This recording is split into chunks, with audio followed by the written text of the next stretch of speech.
नमस्कार. ज्येष्ठ मराठी अभिनेत्री उषा नाडकर्णी यांनी आपल्या ठसकेदार अभिनयाने मराठीतच नव्हे तर हिंदी अभिनय क्षेत्रात देखील स्वतःचं नाव उंचीवर नेलं आहे. त्यांच्याबाबत नुकतीच एक मन हेलावणारी बातमी समोर येत आहे.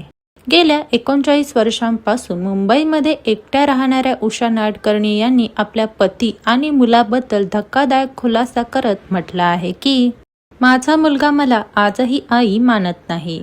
तो म्हणतो की तू मला फक्त जन्म दिलाय. माझी खरी आई तर माझी आजीच होती.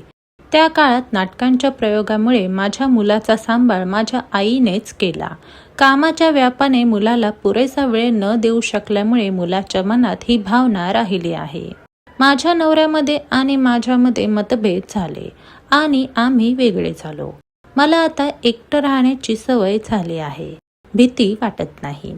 आपण कधी आणि कसे मरणार हे कोणालाच ठाऊक नसतं. जर मला झोपेतच काही झालं तर कदाचित दुसऱ्या दिवशी शेजारी येऊन दरवाजा ठोठावतील आणि विचार करतील की म्हातारीनं अजून दरवाजा का नाही उघडला. असं म्हणत उषाजी यांनी आपली व्यथा मांडली आहे.